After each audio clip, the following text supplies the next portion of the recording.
With the weather warming up, spring is the perfect time to get out in the garden and start planting. And this is where I'm going to be working today. These are my brand new veggie patches. But like all veggie patches, as the harvest comes and goes, there's going to be times when they're not looking their best. So I'm going to be building a brand new feature bed in the middle that I'm going to pack with loads of flowers. Now this is going to give me year-round interest and bring in beneficial insects for my veggies.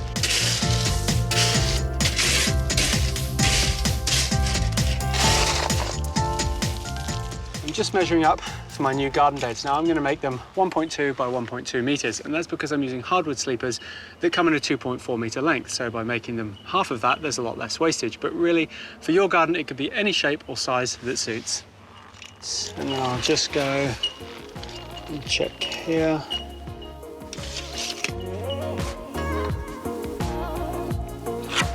Now, I know I said I was going to do these at 1.2, but I've actually taken 75 mil off the measurement, and that's because as the sleeper comes in, I've allowed for the thickness of the next sleeper to sit next to it, so the external dimensions are 1.2.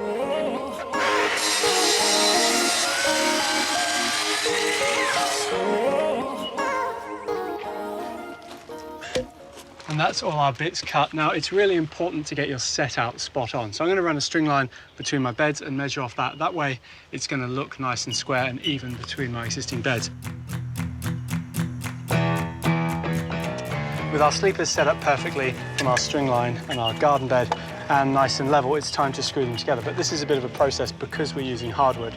So first of all, I'm going to countersink in here. Then I'm going to change bits and do a pilot hole all the way through into our second sleeper.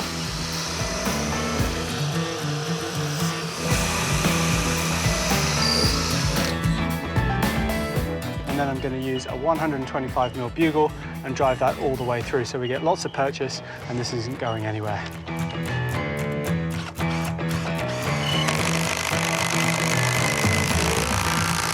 And that gives us a really nice base to build up from. So for your next layout, it's pretty much drill and repeat, but what you want to do is as you place your sleepers on top, you want to make sure you overlap your corners because that gives you extra rigidity.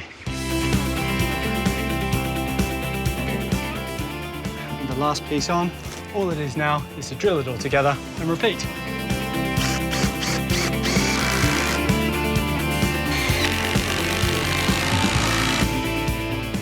Tie all our sleepers together, I'm just popping a post in each corner which I'll screw in to hold this all together, and this will stop all our sleepers from moving around.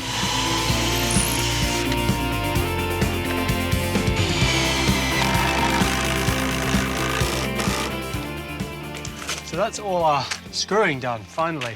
Now, before we put soil into this bed, I'm actually going to line it with some corflue. So these are hardwood sleepers. They'll last outside, they'll look lovely in silver, but I want to protect them so they last a little bit longer. So just some corflue cut will do the trick.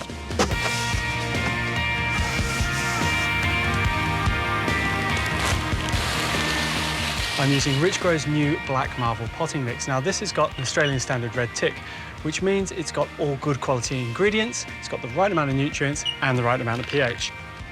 It's also Australian made.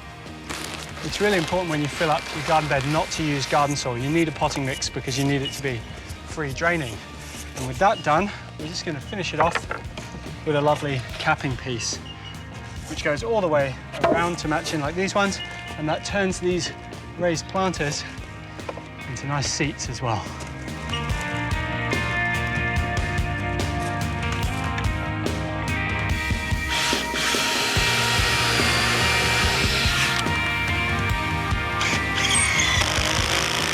And that's the construction done, which means we can get on to the fun part, which is the plants. And look at this great array of colour we've got. Now, I'm going to be putting in some lavender. This is amazing at attracting bees, so it's going to be great near the veggie patch. I also thought a nice colour to tie in is these lovely African daisies. Now, these can take pounding heat, and they're just going to flow over the edge of the garden bed to really soften it and make it look nice. Now, as a companion plant, I'm just going to plant these little nasturtiums. I'm going to plant those around the edge as well, because they're going to spill over, and actually these attract pests, so they keep them off my veggies. Then just for a bit of colour, I've got some snapdragons and these lovely ranunculars. Now, all these plants need quite a lot of feed, which is why this potting mix is really good, because it's high in iron and potash, and it's got a controlled release fertilizer, which means it's going to be kept fed for up to 6 months. Right, where are you going to go?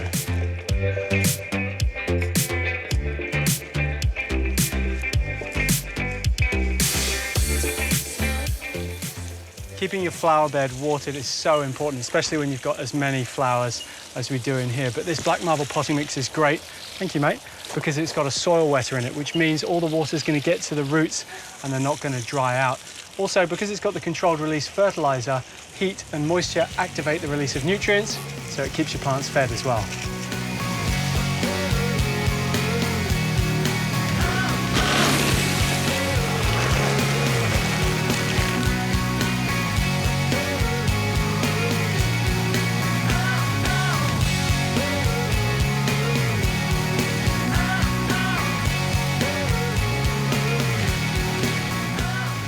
Now, say you didn't have the space for a raised bed, you could just do this in a nice big pot. But before you put your potting mix in, you want to put a layer of aggregate down and some geotextile. That's going to stop the holes from blocking up and give you optimal drainage.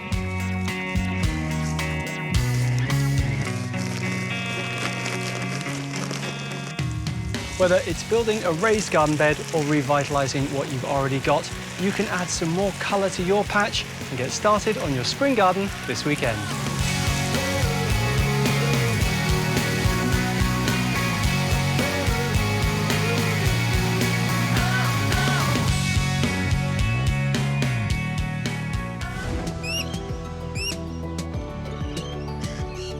Weekends are all about sleeping in, big breakfasts, and of course getting out into the garden. And with autumn comes a whole range of great projects that we can get stuck into. So here's what I'll be doing this weekend.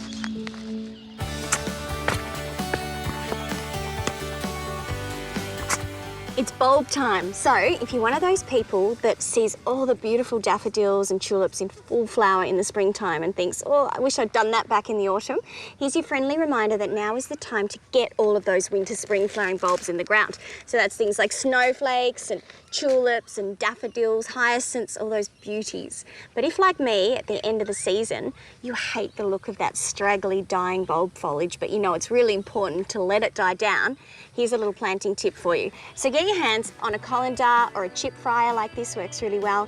Just dig a hole into your garden beds and plant directly into the container. Now, most bulbs like to be planted pointy end up, with the exception of ranunculi, which you can plant claw down. But I love this idea. If you don't know which way a bulb should be planted, just plant it sideways, and by the magic of nature, it will find its way to the top. And the beauty of the colander is that when those bulb flowers begin to die down and look a bit manky, you can just pull the whole colander out of the soil, put it behind the shed to allow those leaves to die down. And while you're waiting for the bulbs to appear, why not plant the whole area out with a bit of potted colour?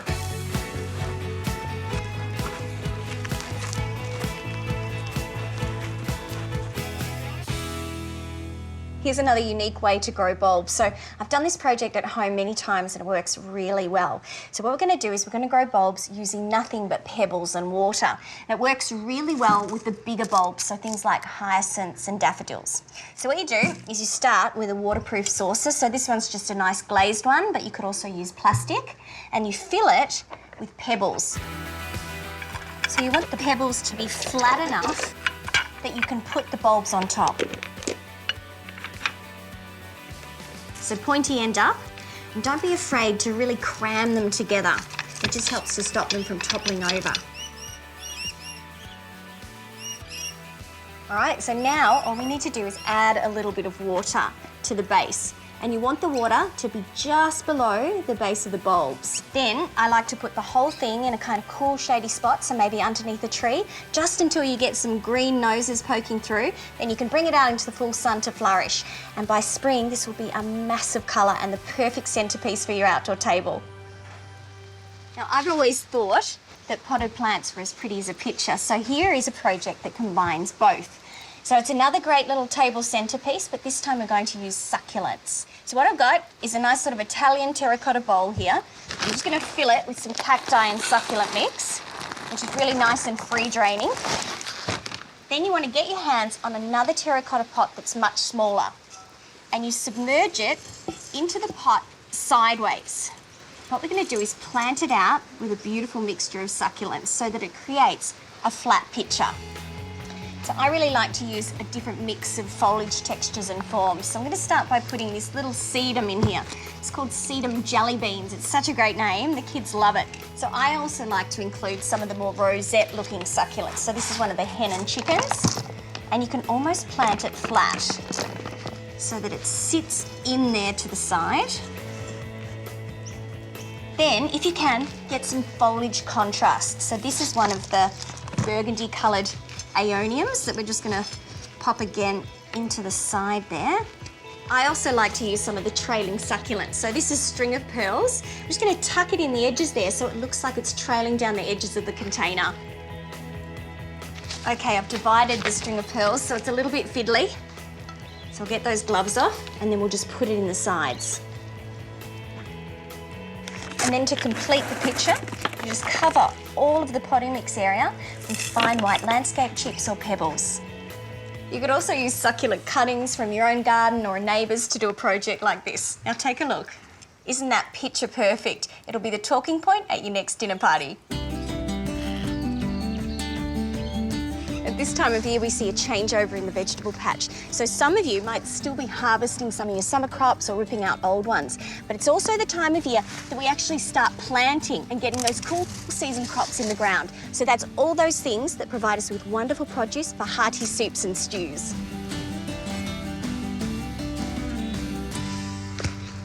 Now, brassicas are a really big feature of the kitchen garden through the cooler months. So that's things like cauliflower, cabbages and broccoli. Now, the problem with the brassicas can tend to be that they will take up a lot of space in the veggie patch for a long period of time. So when I'm growing them, I tend to look for the more productive varieties. So this is one called broccoli bambino. It's one of the branching broccolis. So what happens is when it forms that first floret, you simply lop it off, it sends out heaps of side shoots, and you can continue to harvest it for months. So the other thing you can do if you want to make the most of your space is to look out for miniature varieties. This is cauliflower mini and cabbage mini. They take up less space in the garden for a shorter amount of time. Plus, they produce beautiful compact heads that are perfect for a side dish. The other thing that I like to do is to intercrop some of those slower growing crops with faster growing crops like lettuces. So if you take a look, this is one of the heirloom lettuce mixes. Have a look at the foliage there, isn't it beautiful? But it's one of the loose leaf types of lettuces. So that means that you can nip out into the garden, harvest the outside leaves as you need it, and the plant just keeps on growing. So it's like having a salad bar in your backyard. Here's a little tip for you. If any of you have got like wire baskets like this hanging out at home, you can just simply pop them over the top of your seedlings. Just helps to protect them from some of those bigger pests like rabbits or even birds that love to kick out young seedlings. So there's some great little projects that you can get stuck into this weekend that'll keep your garden looking great over the coming months.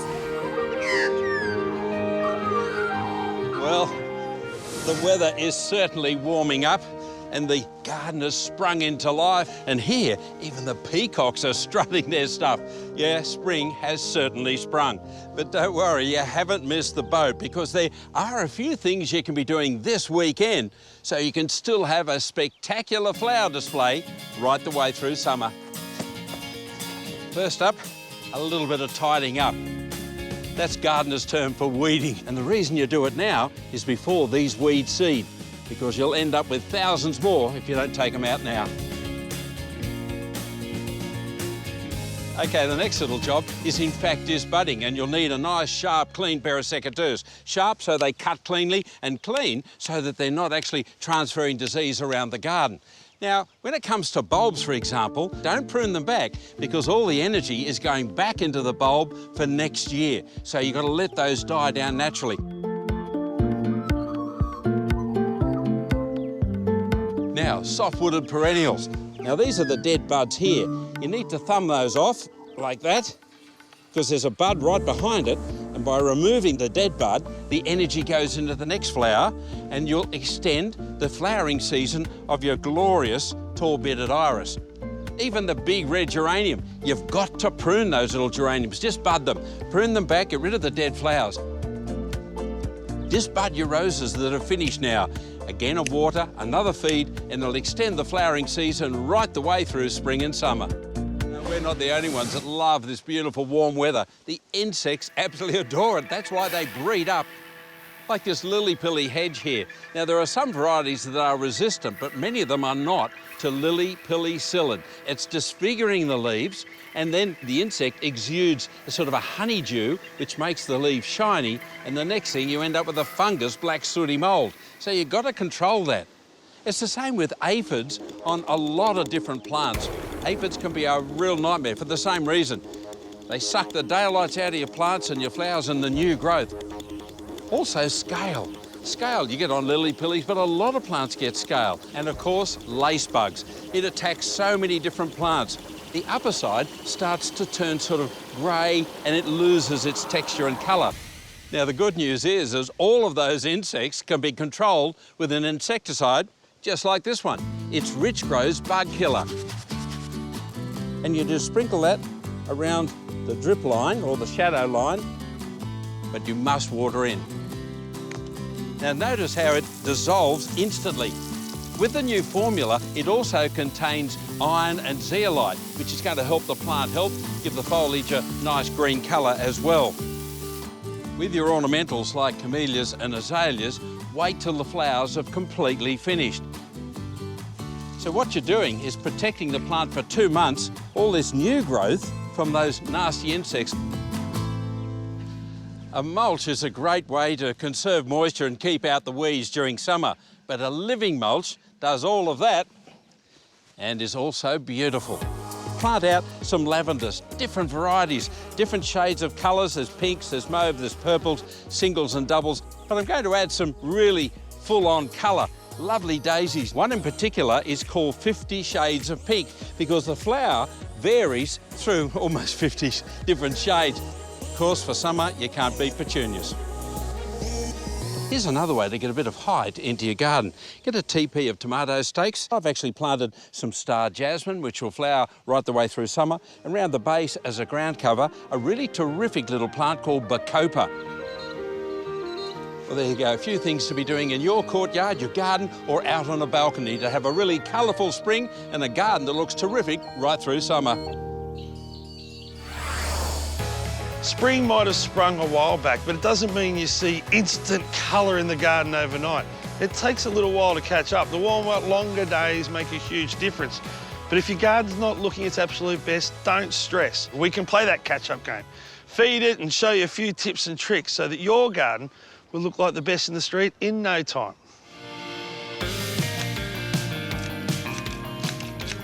Well, I was heading into the backyard to start my little tips and tricks, but I only got as far as the side path. This is Camellia sasanqua. It's the small leaf of the camellias, and it's a tree. And the best thing about it is if the fence goes, it doesn't matter. This has been trained to stand up here on its own. The only negative, well, because it's not getting a lot of sun here, it needs pruning. The good news is now is the perfect time to do it.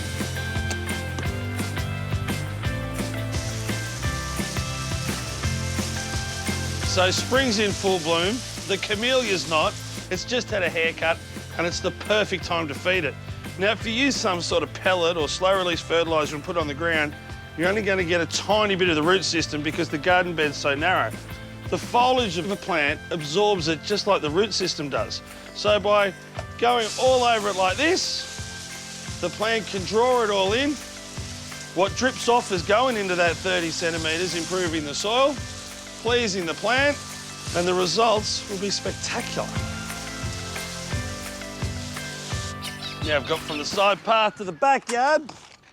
One of the biggest arguments that used to go on between my mum and my dad was don't do the edges too hard, don't do them too often, but make sure they don't grow into the garden bed.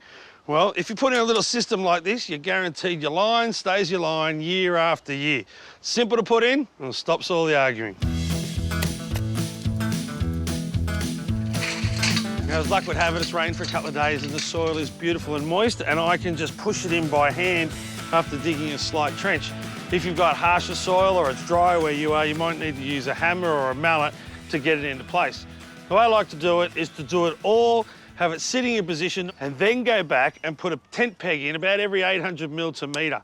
And even though it's sitting there, it's not going to stand the bashing from the tyre of a wheelbarrow or a lawnmower. The tent peg will keep it in position long term.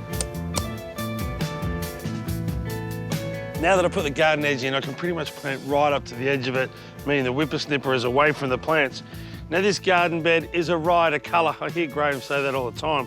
It doesn't happen by accident. You need to keep adding to it. Things like annuals are only going to look good for a season or two at best. So by putting these in here, I'm going to make sure this looks fantastic come spring / those Christmas holiday times.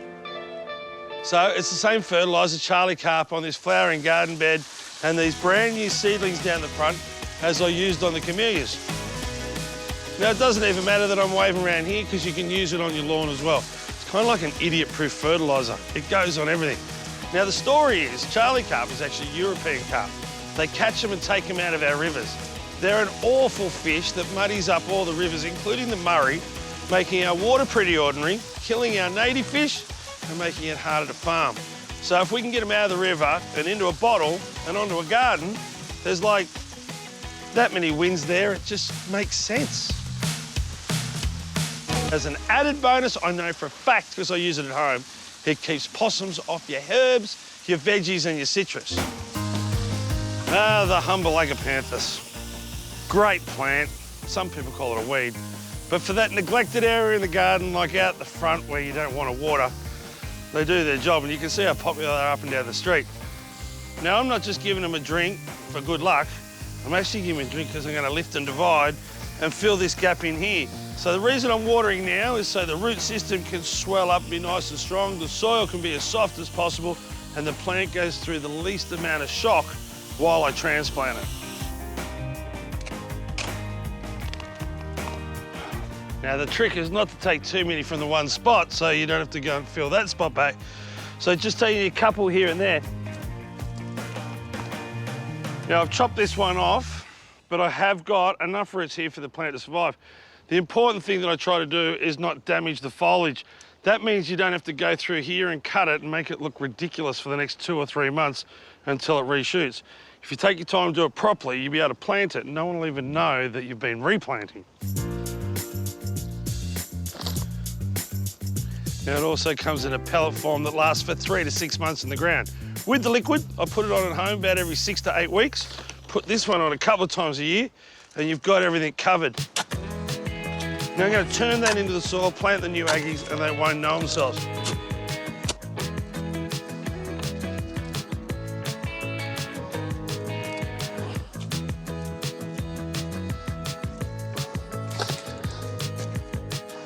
So the truth is, the Aggies were out of the ground for only a matter of moments. They were watered beforehand, they're heavily watered now. Provided you got some roots, there is no reason whatsoever why they should go backwards. And with the right food, a little bit of ambition from the homeowner, you or me, you could easily tackle these jobs this weekend and make a huge difference. Go on, you might even enjoy yourself. Any time now, Mother Nature's alarm clock is about to go off, putting an end to your garden's winter slumber. So it's time to jump into action with my 4 top tips to get your garden ready for spring. Yes, it's time to fertilise, and I mean everything in your garden. So let's start with native plants first. Now, some of them are very sensitive to the high levels of phosphorus that you can find in general fertilisers. So choose one that's designed especially for native plants. And remember, a lot of the natives we grow are actually hybrids: kangaroo paws, bottlebrush and grevilleas, and they'll really appreciate a good feed every 3 months. Now, all you need to do is sprinkle it on and water it in. Now, for your trees, shrubs, roses, perennials, in fact, all your general garden plants, you can use a complete fertiliser, and the choice is pretty much endless. You can go for one of the little organic granules, controlled release, or you could go for the chicken pelleted manures, or maybe even cow manure, or blood and bone. Sprinkle it on and water it in. Now, if your soils are what we call hydrophobic, repelling water, you won't actually get the food down to the plant. You've got to add some soil wetter, either a powder or a liquid. They're fantastic at getting the nutrients right down deep to the roots. Not many people realise, but citrus need feeding 4 times a year, unless it's snowing where you live. But for the rest of us, now is the perfect time this weekend pile it on and water it in. Now, when it comes to health tonics for your garden, you can't beat the seaweed solutions. They really strengthen plant cell walls, make your plants more resistant to disease, and of course they encourage much better root system. Now, you can use them by themselves or in conjunction with a complete fertiliser every 3 months. Now, the second job on my checklist is soil. I know I've told you 1,000 times, but you know, if you add compost and cow manure, you are really going to bring tired soil back to life. Now, I'm using cow manure and mushroom compost, but you could use your own compost if you wanted to. And just mix them up. It adds the organic matter that holds the moisture and the nutrients for your plants to get at. Now, just like us when we get overworked and need sweetening up, so do your soils, especially if you're using a lot of home compost. Garden lime or maybe some dolomite is perfect. Now, if you're worried about changing the pH or the acidity levels of your soil, then use the dolomite. Okay, the feeding's done and the soil is prepared. Now for pruning. Camellia sasanqua, they've finished flowering. Give them a tip prune back now. They really enjoy it. Keeps the plants nice and compact, stops them from getting too leggy. Camellia japonica is still in flower, so let those go through. Your roses, time to give those a trim back as well. But be warned, there's a couple of plants like the prunus that are deciduous at the moment. The wisterias about to flower or have just started. Don't prune those till after flowering. Now, the last on my checklist is mulching. I'm using sugarcane, but you might use lucerne, straw, or pine bark. They'll all keep the moisture in the soil and put a nice blanket of protection over it. Okay, follow my top 4 spring prep tips and your garden will thrive. Talking of plant perfection, how about these hellebores known as winter rose or rock rose or lenten rose? They're not actually roses, but they do flower in winter. Originally, the flowers used to hang down. Now all the new varieties stand up. The first one was Ivory Prince, but we've just had a whole heap released in the last couple of weeks. Look at this little beauty here. It's called Angel Glow. And then Winter Sunshine. Aren't they pretty? Very unusual flowers. My favourite would have to be Penny's Pink. Isn't that gorgeous? I just love them. Feed them after they flower, then again at the end of summer. They'll grow in the sun or shade. They don't mind the cold, but if it's really hot and muggy where you are, plant them under the shade of a tree. Just in your local nursery this weekend, and I hope to see you there.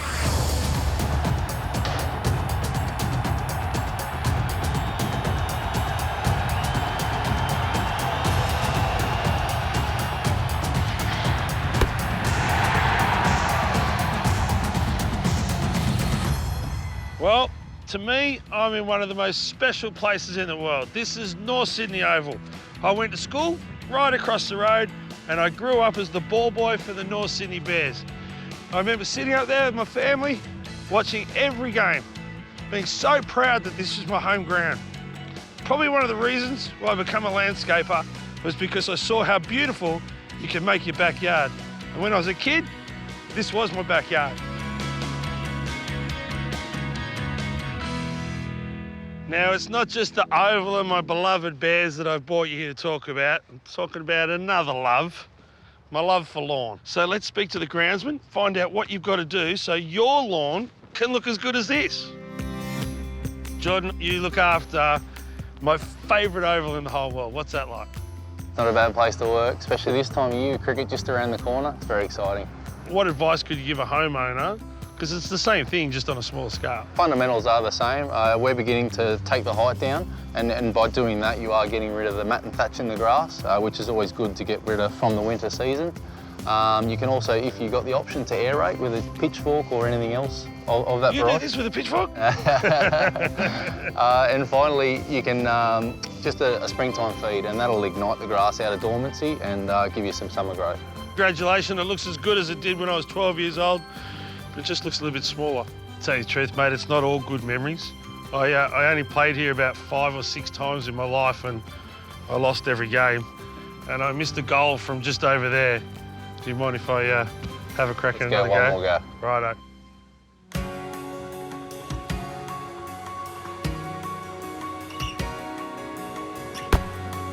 Get in.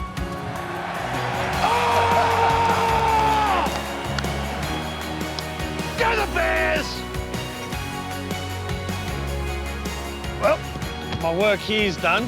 Now I'm going to show you my second favourite lawn in the whole world. So from the beautiful manicured North Sydney Oval to the second most important lawn in my life, my parents' backyard. Well, turf's come a long way since I was a little kid, and now there's lots of different grasses to choose from. So, the budget end of things, you can still buy kikuyu. The next common one would be cooch. Now, cooch is fantastic if you're a retiree and you've got a heap of time to spend on your lawn. Now, this one here, it's called Tiff Tough. Now, it's super hardy. Modern sports fields are putting this in, which would be perfect for a suburban backyard. Can handle shade. What I've got at my place, Sir Walter, it's a broadleaf, soft-leaf buffalo. It doesn't have the sharp edges like the old stuff. Relatively easy to look after and get a great result out of. And if you want the Penfolds Grange of lawns, well, there's this one, Sir Grange. It's only been in the market in Australia for about 12 months, but there's about 30 or 40 years of research that's gone into it. It's high end, it's a little bit expensive, but, you know, you get what you pay for. Now, Dad's lawn looks good, but I know it can look better, so I'm going to hit it with some fertiliser because spring is the perfect time to get your grass growing. Now, there's lots of different ones to choose from, but because this is looking a tad tired, I'm going to go with the Extreme Green. Within 3 days, because it's got a lot of nitrogen in it, it's going to green up and look like North Sydney Oval.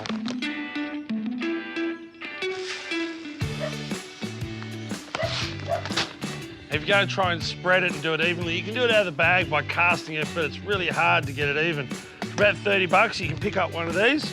There's a control on the back from 1 to 5, depending on the size of the fertiliser. Pull the trigger in, start winding, start walking.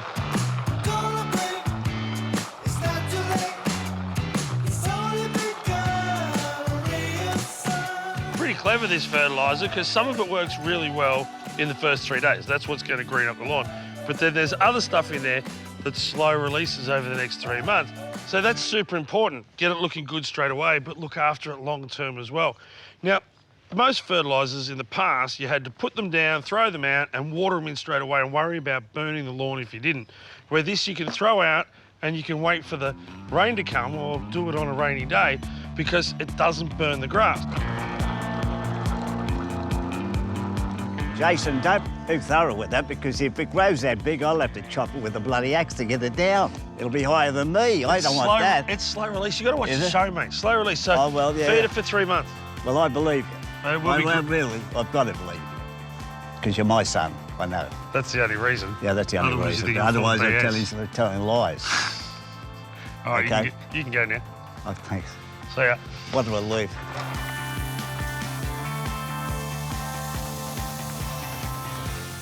So to have a beautiful lawn, it does take a little bit of maintenance, but not a lot for the rewards that you get back from it. I mean, the memories that I have in this backyard and at that oval, I'll take to my grave. And every time I think of them, I'll have a smile on my face. So I reckon all the mowing and feeding and watering that my parents did, now I do for my family, is well worth it.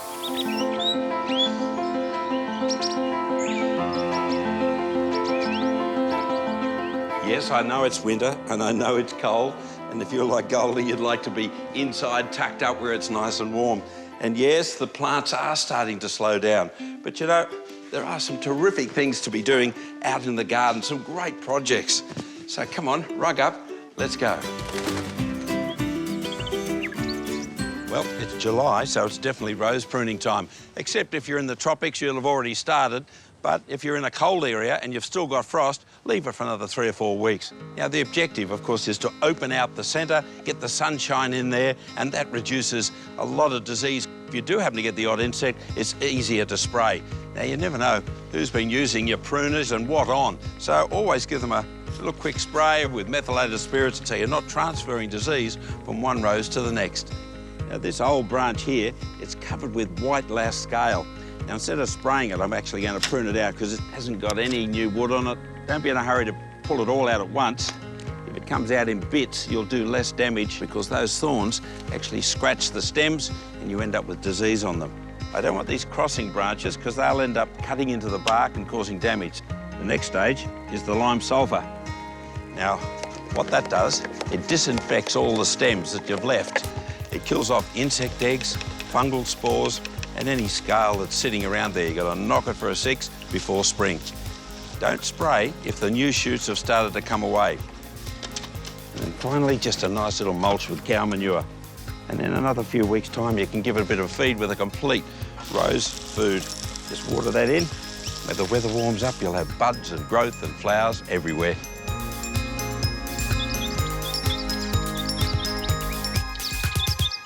I'm sure Karen and Ed have cooked with it a million times. I've never shown you how to harvest it, but I'm about to, and I'm talking about ginger.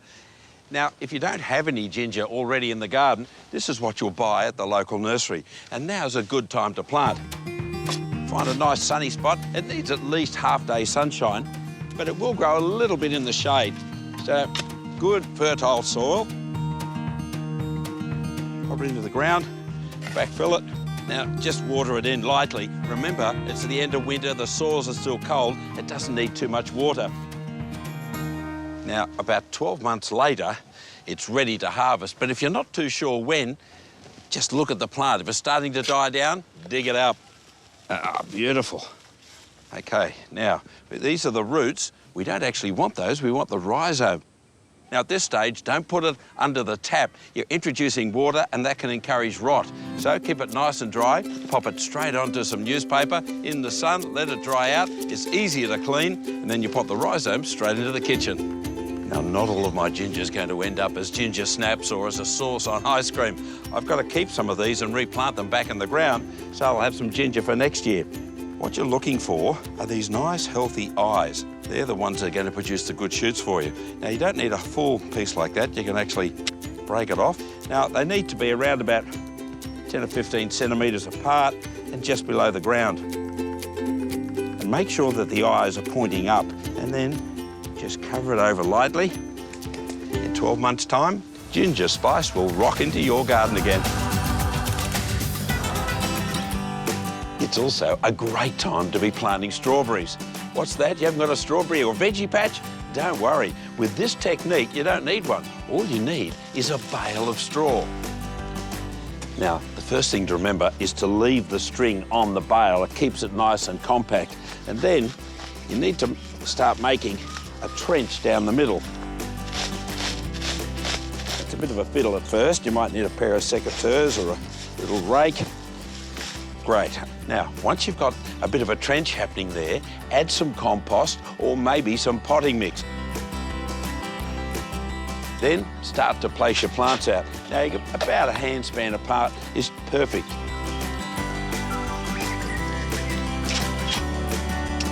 Now, they used to call them straw berries because they used to put straw under the fruit to stop the mud splash and to stop the fruit rotting. You'd be surprised, this works as an absolute treat. Now, just sprinkle on a bit of pelleted manure and then finally give it a really good drink. Water them in. Now, there's plenty of air spaces in the straw for those roots to go down into. And because the straw bale is elevated, you've got fantastic drainage. Now, you might be wondering just how long the straw's going to last. It'll outlast the crop, let me tell you. And talking of crop, it won't be long before you'll be harvesting a terrific crop of strawberries.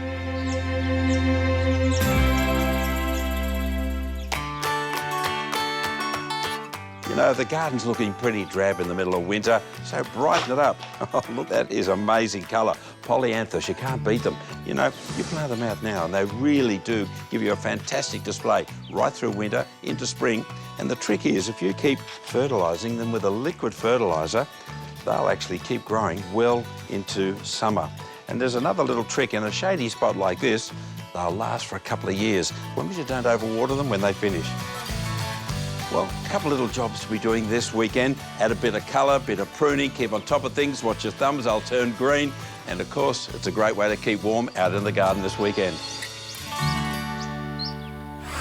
You know, I spend most of my time on the show taking you around other people's gardens. But today I thought, why not have a look at my garden and what I'm doing this weekend? Might give you some tips on what to be doing.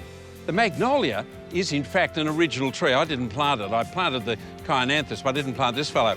Now, the thing with magnolias is that they do create a fair amount of shade, but underneath them, I'm growing tree begonias.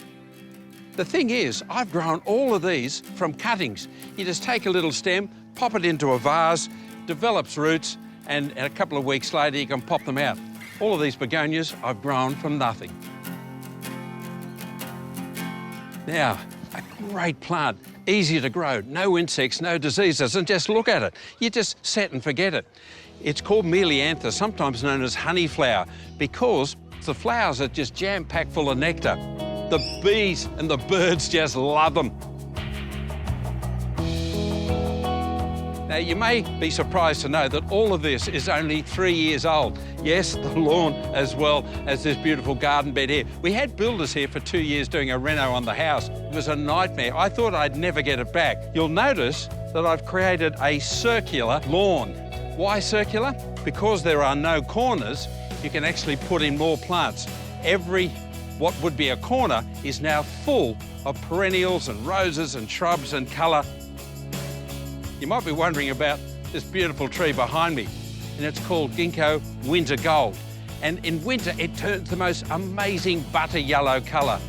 Now, I just wanted to show you these November lilies. Up the back there, where the stakes are, they're 2 clumps. These have been in the garden, honestly, for 10 years or more. They're really easy to grow. Tell you something, this is the list of easy to grow, easy care gardening. These are hellebores, Christmas rose, rock rose, but look at this double white. It could do with a little bit of a feed, not too much, just a little bit, sprinkle around.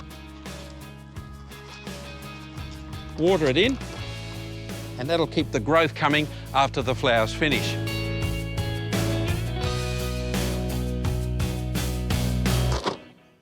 Aquiledias, columbines, granny's bonnets, aren't they fantastic? And the new hybrids are so easy to grow.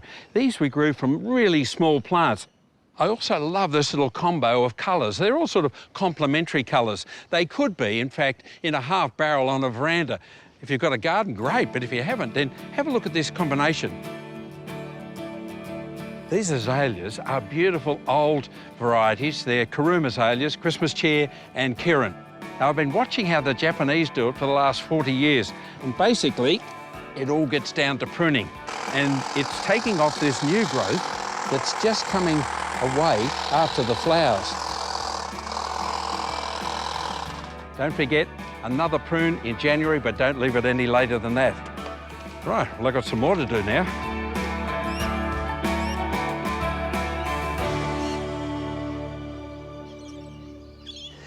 Now, if you've ordered your mail order catalogue dahlias and they've arrived, you must get them planted. I put these in a couple of weeks ago and look, they're already up, 20, 30 centimetres and growing like crazy. This particular variety is incredibly tall, over 2 metres. So I've got these really tall stakes and I've got these wire frames just with a couple of little nails holding onto there. So as the plant grows, and it'll come up through the wire frame. Then I'll just plonk another one on the top and it'll gradually keep the whole thing in order, just like so. And it's also a good time to give them a feed as well, especially as they're starting to grow. You'll notice that I've been using a brand new product that's on the market called Sea Soul Plant and Soil Booster. And you just sprinkle it around and you can use it every 3 months of the year, even in the middle of winter, because it's basically building up all the beneficial soil bacteria in the soil. It's boosted with lots of seaweed, so you know it's good. And it's going to help the plant root system.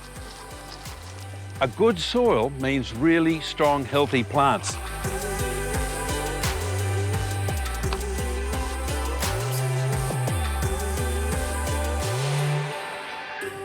Now, if you've got a lemon or lime or any citrus at all and they're producing a lot of fruit and it's a young plant, this is my granddaughter's lemon and lime double cross, then you don't want all these fruit. In fact, all these flowers here are just going to draw too much energy. In fact, it might even only produce 1 or 2 fruit. So let's take a lot of these flowers off. Now, you've got to be a bit brutal, but if you don't take the excess flowers off, you won't get any fruit at all. Well, she'll get a bit of a shock when she comes back. When those fruits start to appear, though, she'll love it. Hope I've given you some ideas for this weekend. Just get out into the garden and enjoy it. And don't forget, get that feeding happening, get the watering happening, look after your garden. And most importantly, just get out there and relax.